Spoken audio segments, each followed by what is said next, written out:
E bem, meu amigo, meu irmão, senador Everton, todos os colegas senadores que aí estão, quero cumprimentar o senador Paulo Paim, que acabou de falar, ele que conhece bem sobre direitos humanos, é o presidente da Comissão de Direitos Humanos, e falou sobre anistia.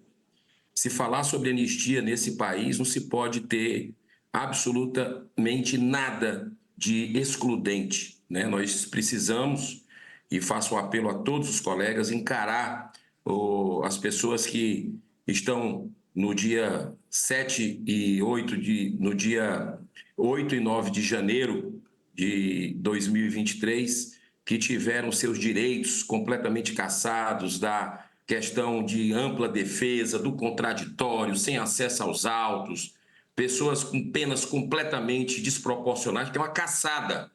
É uma caçada o que vive no Brasil hoje a quem pensa diferente, a quem é conservador. E isso, quem defende verdadeiramente a justiça não pode ficar calado com relação a isso, senhor presidente. Eu queria fazer um pronunciamento hoje, e quero cumprimentar também o senador Oriovisto, que eu estou vendo aqui na tela, dizendo o seguinte: imagine que você seja um cozinheiro trabalhando com um chefe de cozinha muito exigente e receba uma ordem para colocar beterraba na feijoada.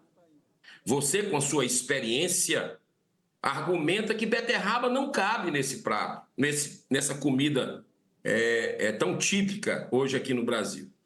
Mas o chefe apenas diz o seguinte: põe beterraba, eu quero beterraba na feijoada. Esse é um trecho da recente entrevista concedida à revista Oeste e ao jornal Estadão por Eduardo Tagliaferro, ex-coordenador da assessoria especial do enfrentamento à desinformação do TSE. Esse é um relato de um perito que vem sendo perseguido simplesmente porque vazaram para a imprensa conversas via WhatsApp em que o juiz auxiliar do ministro Ayrton Vieira transmitia ordens, nem sempre legais e republicanos. Em depoimento, Tagliaferro demonstrou que era um mero funcionário, mas mesmo assim questionava tecnicamente seus superiores no TSE sobre a legalidade das ordens recebidas do gabinete do ministro Moraes. E ele explica: não existia a alternativa de negar ou de deixar fazer. A defesa de Tagliaferro já peticionou para que o ministro Moraes seja impedido de continuar conduzindo o inquérito criado por ele mesmo, por razões óbvias. Moraes se acostumou, depois do famigerado inquérito das fake news, a funcionar como acusador, investigador e julgador. Uma verdadeira aberração jurídica o que está acontecendo em nosso país. Outro caso de arbitrariedade cometida pelo ministro, ocorrido no dia 14 de julho de 2023 no aeroporto de Roma, teve também novos e graves desdobramentos. A Polícia Federal concluiu as investigações da suposta agressão sem indiciar ninguém da família Mantovani.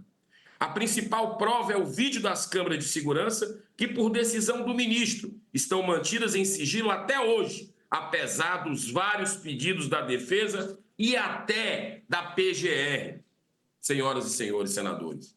Mas mesmo em sigilo, o vídeo foi devidamente periciado e o laudo técnico concluiu que Alexandre Barsi, filho de Moraes, agrediu o empresário Roberto Mantovani com um tapa na nuca. Fato gravíssimo, só descoberto agora, mais de um ano depois, porque era uma dessas verdades inconvenientes que devem, de preferência, serem apagadas. Tudo isso só vem, mais uma vez, corroborar o péssimo exemplo que constantemente está vindo de cima, ou seja, do Supremo Tribunal Federal. E o pior, essa nossa casa continua omissa, o Senado subserviente, dando outro péssimo exemplo de covardia perante uma sociedade sedenta por justiça. Como senador da República, espero que depois de tantos escândalos, de tantos abusos de autoridade, de tantas arbitrariedades cometidas pelo ministro Moraes, o presidente do Senado finalmente cumpra seu dever constitucional e admita o novo pedido de impeachment, que está aí composto por mais de 20 laudas, será entregue no dia 9 de setembro, depois de 7 de setembro, que nós vamos às ruas, assinado por mais de 130 parlamentares, com apoio de 1 milhão, para ser preciso, 115 mil assinaturas até o momento. O número só crescendo. O que é que a gente precisa esperar mais? O que é que precisa acontecer mais? Já aconteceu de tudo. Uma das principais estratégias de Moraes nos últimos anos tem sido a prática constante da censura, ferindo frontalmente o artigo 220 da nossa Constituição. Essa estratégia também interessa diretamente ao atual governo federal. E como o Senado permanece calado, a prática da censura vai se alastrando como um câncer em metástase. Repito, o exemplo tem que vir de cima e não vem. Sabe o que está acontecendo em São Paulo? Pois é, um exemplo inaceitável da censura ao Pablo Marçal, candidato, na disputa eleitoral da capital paulista. Mas eu quero deixar muito claro, eu tenho discordância da forma agressiva como o Marçal vem se manifestando, assim como da sua posição de passando pano para o ministro Alexandre de Moraes. Mas isso, em hipótese alguma, pode justificar o impedimento de se comunicar nas redes sociais. Coerência é isso. Coerência é isso, né? Pau que dá em Chico, dá em Francisco. Nós temos que ser solidários nesse momento. Mas a agressividade dele faz parecer o Boulos como uma irmã de caridade. E isso é perigoso. Isso é perigoso. A mesma situação, senhor presidente, já me encaminhando para o encerramento, está acontecendo comigo aqui na disputa eleitoral de Fortaleza. Mesmo senador em exercício, e eu já represento o estado do Ceará desde 2019, estou sendo impedido de debater, acredite se quiser, em veículos de comunicação do meu estado, soluções para a capital cearense, né? Então, eu sou filiado ao Partido Novo, um partido com representação no Congresso Nacional, pontuando bem nas pesquisas, fui simplesmente excluído dos debates de candidato à prefeitura, que hoje vai acontecer no jornal O Povo.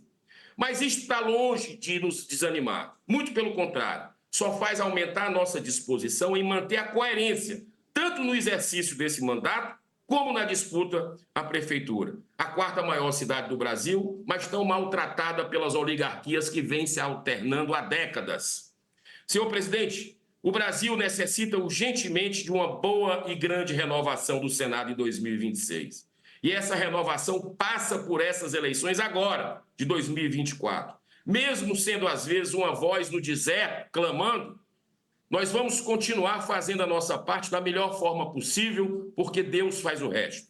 Afinal, tudo que é indigno não se sustenta indefinidamente e pode cair a qualquer momento.